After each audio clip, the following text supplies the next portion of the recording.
আর যারা বাজে মন্তব্য করছে, উড়ে এসে জুড়ে বসছে, কোনো জায়গায় আর পাত্তা নেই। এখন আইএসএফ এর যে আইএসএফটা বিজেপির বি টিম, তার নামে দোষারোপ করার আগে নিজেরা বুকে হাত দিয়ে দেখুন। আপনিও একটা সময় ক্যানিংয়ে মাটিতে দাঁড়িয়ে বাংলার যে মুখ্যমন্ত্রী আছেন তার সম্বন্ধেও কটু কথা বলেছেন। এখন আপনি হয়তো তৃণমূল কংগ্রেসের জেনারেল সেক্রেটারি হয়েছেন।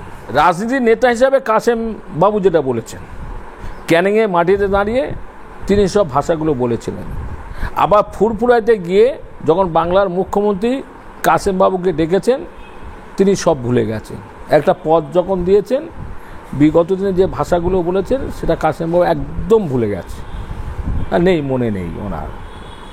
বেভুলো মানুষ। স্যার, রিসেন্টলি দেখলাম কালকে একটি ভিডিও ভাইরাল হয়েছে যে ফুরফুরা একজন পিজ্জাদা, তিনি বলছেন আইএসএফ হচ্ছে বিজেপির বি টিম। কী বলবেন আপনি ব্যাপারটা? পিজ্জাদাদের সম্বন্ধে আমি কোনো কথা বলবো না।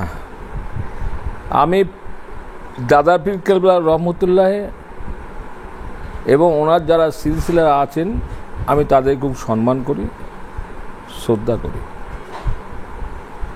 রাজনীতিগত দিক দিয়ে যদি আমি বলি, কালকে কোন তৃণমূলের নেতা আইএসএফের সম্বন্ধে কি বলল,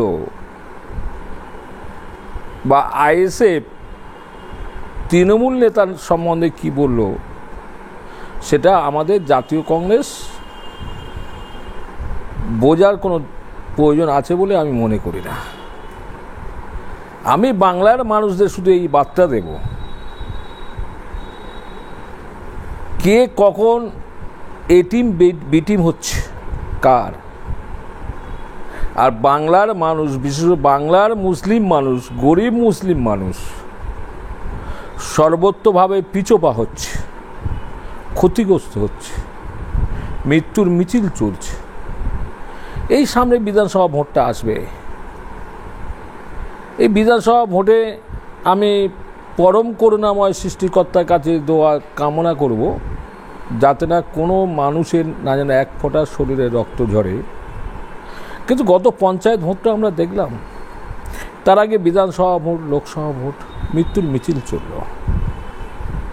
অর্থাৎ এই যারা মন্তব্য করছেন, আমি একজন মুসলিম মানুষ হিসাবে বলছি, তার নামে দোষারোপ করার আগে নিজেরা বুকে হাত দিয়ে দেখুন। আপনিও একটা সময় ক্যানিংয়ে মাটিতে দাঁড়িয়ে বাংলার যে মুখ্যমন্ত্রী আছেন তার সম্বন্ধেও কটু কথা বলেছেন, মন্তব্য করেছেন। এখন আপনি হয়তো তৃণমূল কংগ্রেসের জেনারেল সেক্রেটারি হয়েছেন, হয়তো আপনার মুখটা বন্ধ করার জন্যে বা আইএসএফ বিরুদ্ধে মুখটা খোলার জন্যে। সেই জন্য আমি বাংলার মানুষদের আবার বলবো, আমি প্রথমে বলেছি পীরেদের সম্বন্ধে আমি কিছু বলবো না। রাজনীতির নেতা হিসাবে কাসেম বাবু যেটা বলেছেন আমি শুনেছি, ক্যানিংয়ে মাটিতে দাঁড়িয়ে তিনি সব ভাষাগুলো বলেছিলেন।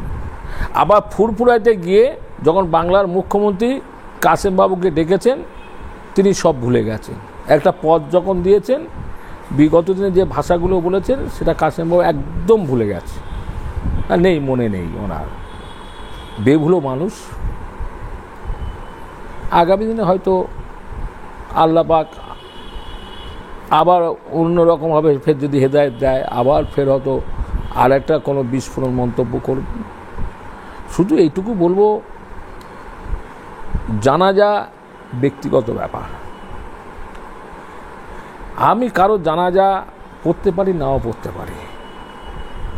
জানাজা পড়লে আমার লাভ, আমার প্রিয় সাথীরা যে চলে যাচ্ছে তার কবরে সে শান্তি থাকবে, তার জন্য দোয়া করা। অর্থাৎ আমি কওমের ভাই হয়ে আমি আমার কওমের কোনো যে চিরকালের জন্য বিদায় নিচ্ছে, তার জন্য যদি জানাজা পার্টিতে দাঁড়িয়ে এক ফোঁটা যদি চোখের পানি ফেলি, তাতে তো আমার কোনো ক্ষতি হবে না, লাভ ছাড়া। অর্থাৎ এই ধরনের মন্তব্যগুলো ভীষণ খারাপ, ভীষণ খারাপ। আর ভাঙড়ের যেসব ভাষাগুলো উচ্চারিত হচ্ছে একটা বিধানসভায় কেন্দ্র করে, ম্যাক্সিমাম নেতারা যে ভাষা, এটা শরিয়ত অনুমোদন দেয় কি না আমার সন্দেহ আছে। এটা মুফতি সাহেবরা ভালো বলতে পারবেন, কারি মুফতি যারা মুসলিম সমাজের পণ্ডিত আছেন তারা উত্তর দেবেন, আমি নয়।